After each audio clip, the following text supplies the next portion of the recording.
گرامی شاہ صاحب، میں مقرر نہیں ہوں، میں ایک طالب علم ہونے کی حیثیت سے آپ سب لوگوں کے سامنے پیش ہوں اور اپنی اصلاح بھی ضرور چاہوں گا، اور مجھے کہا گیا ہے کہ سلسلے کے متعلق کچھ بتائیں اور سلسلہ میں کیا کیا جاتا ہے، تو اس کے متعلق میں مختصراً یہ عرض کرتا ہوں۔ سلسلہ اویسیہ قادریہ ہمارا ہے، حضرت اویس کرنی رضی اللہ تعالیٰ عنہ سے جا ملتا ہے سلسلہ نسب کے حساب سے، اور کچھ سلاسل کے کچھ وظائف سلسلہ قادریہ سے لیے جاتے ہیں۔ اس طرح سے کچھ وظائف سلسلہ اویسیہ قادریہ اویسیہ سے اور کچھ قادریہ سے لیتے ہوئے دونوں سلسلوں کو رواں دواں رکھا جاتا ہے۔ اس سلسلے میں اکثر جو کام کیا جاتا ہے، یعنی پیر عظام جتنے بھی ماشاءاللہ بہت سارے لوگ ملک میں کام کرتے ہیں، اور یہ گدی نشینی اور یہ تصوف کا جو سلسلہ ہے یہ چلا رہے ہیں۔ میں تو ایک ادنا سا طالب علم ہوں۔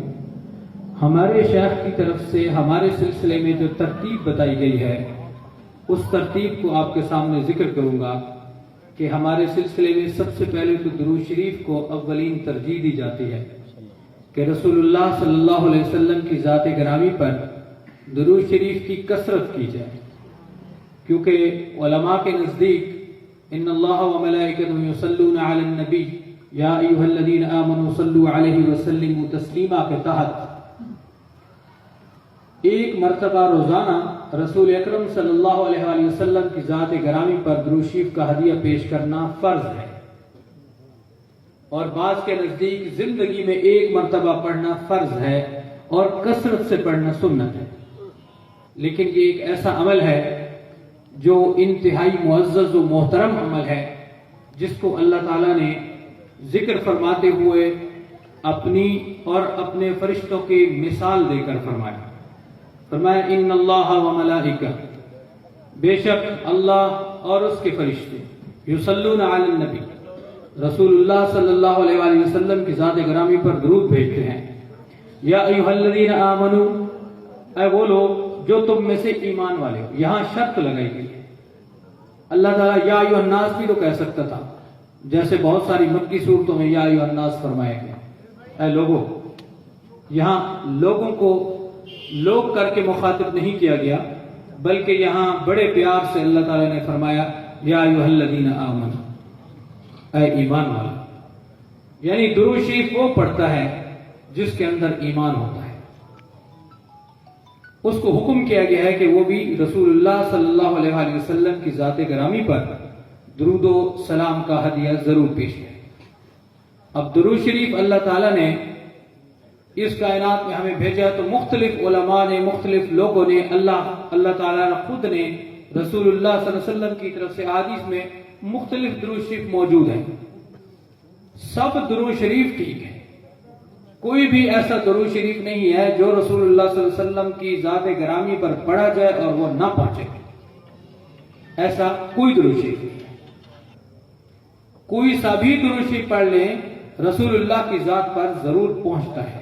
اللہ تعالیٰ نے فرشتے مقرر کیے ہوئے ہیں، حضور صلی اللہ علیہ وسلم کی ذات گرامی تک جب درود شریف لے جایا جاتا ہے تو اس شخص کا نام، اس کا حسب نسب، اس کے باپ کا نام ذکر کر کے بتایا جاتا ہے کہ یا رسول اللہ صلی اللہ علیہ وسلم، یہ آپ کے فلاں خادم نے درود شریف بھیجا آپ کی ذات گرامی پر، فلاں بن فلاں نے، اور رسول اللہ صلی اللہ علیہ وسلم پھر اس کا تذکرہ اپنے فرشتوں کے سامنے کرتے ہیں اس شخص کا۔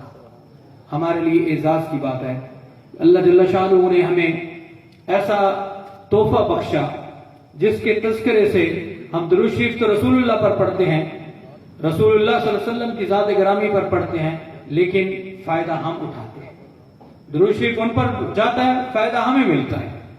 یہ ایسا وظیفہ ہے جو کسی مسلک یا کسی اس سے لنک نہیں کرتا، کسی اختلافی مسائل سے، بلکہ درود شریف ایسا عمل ہے جو ہر مسلک سے تعلق رکھنے والے لوگوں پر ضروری ہے۔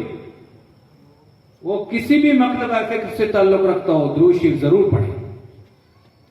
اللہ تعالیٰ کی طرف سے ایک مرتبہ علماء کی، جیسے میں نے ترتیب بتائی کہ فرض ہے ایک بار روزانہ پڑھنا، कसरत से पढ़ना सुन्नत है रसूलुल्लाह सल्लल्लाहु अलैहि वसल्लम। तो ये हमारे सिलसिले का मेन वजीफा बताया जाता है। हमारे सिलसिले में रोजाना 1100 मरतबा कम अज कम हर बंदे पर जरूरी है हमारे सिलसिले में कि वो रोजाना रसूलुल्लाह सल्लल्लाहु अलैहि वसल्लम की ज़ात ग्रामी पर दुरूद शरीफ का हदिया पेश करें।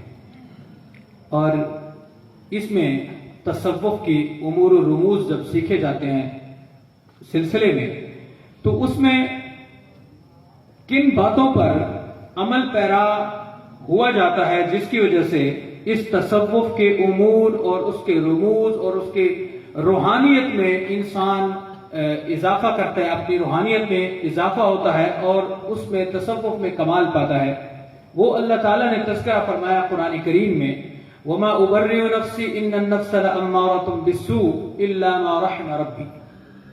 अल्लाह जल्ल शानहू ने फरमाया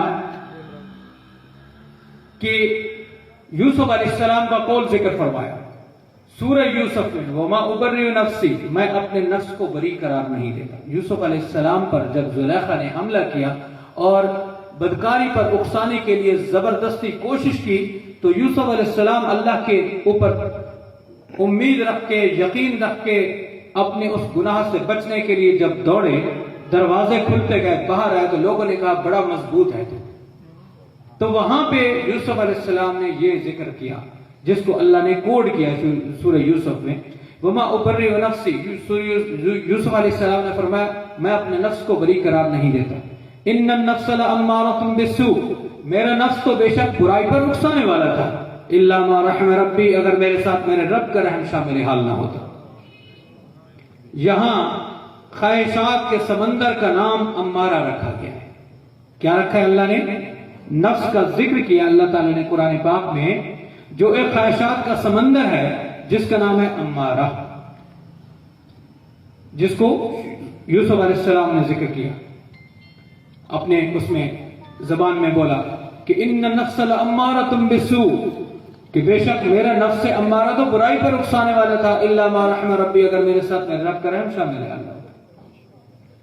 हमारे तसव्वुफ में जब बंदा शयूख के सामने बैठ होता है और अमल शुरू करता है, तो हमारे सिलसिले में ये तरीक़ाकार है कि इंसान, मेरे और आप सब के अंदर ये नफ्स पाया जाता है, क्योंकि अल्लाह ने इसका तज़किरा कुरान पाक में फरमा दिया कि नफ्स मौजूद है और हर बंदे में मौजूद है, मुझ में, आप में, बूढ़े में, जवान में, बच्चे में, सब में पाया जाता है। ये ख्वाहिशात का समंदर है, ये ठाठे मार रहा है बुराइयों पर उकसाने का, ख्वाहिशात का, गुनाहों पर, सब चीजों पर। अल्लाह ताला ने दूसरे नफ्स का तज़किरा कुरान पाक में फरमाते हुए फरमाया, ला उक़सिमु बिन नफ्सिल लव्वामा, मैं कसम खाता हूं मलामत करने वाले नफ्स की। अल्लाह ताला को ये नफ्स बड़ा पसंद है। अल्लाह ताला ने इंसान के अंदर दूसरा नफ्स रखा है अम्मा लव्वामा। लव्वामा के जरिए इस अम्मारा नफ्स पर हमने कंट्रोल हासिल करना है, इसको किल नहीं करना बल्कि इस पर कंट्रोल हासिल करना। इसकी मिसाल आप ऐसे लें जैसे एक दरिया हो, वो शुतर बेमुहार की तरह जब सैलाब आता है तो चल पड़ता है, उसके सामने कोई बंद ना हो, कोई डैम ना हो, कोई नहरें ना निकली हो, तो वो पानी है, जोरदार है, वो नुकसान करता जाएगा, फसलें डबो देगा, घर तबाह कर देगा, जमीनों को बंजर कर देगा, नुकसानात ही नुकसान अंदेशा है। लेकिन जब उसके सामने हम बंद डालेंगे, नहरें निकालेंगे, डैम बनाएंगे, उसी नुकसान वाले पानी से हम एनर्जी भी हासिल करेंगे, ज़राअत भी अच्छा करेंगे और बाकी मामलात को भी रवा दवा रखेंगे, पीने के लिए भी पिएंगे, और जहां पानी नहीं पहुंच सकता डायरेक्शन देकर हम वहां तक भी पहुंचाएंगे। तो ये एक खतरनाक चीज से हमने फायदा हासिल किया। उसके सामने रोक टोक करने के बाद, उसको सिम देने के बाद, नफ्स अम्मारा हमारे अंदर ऐसे खतरनाक शुतर बेमुहार दरिया की तरह चल रहा है, समंदर की तरह ठाठे मार रहा है, जिसमें हर ख्वाहिश पाई जाती है।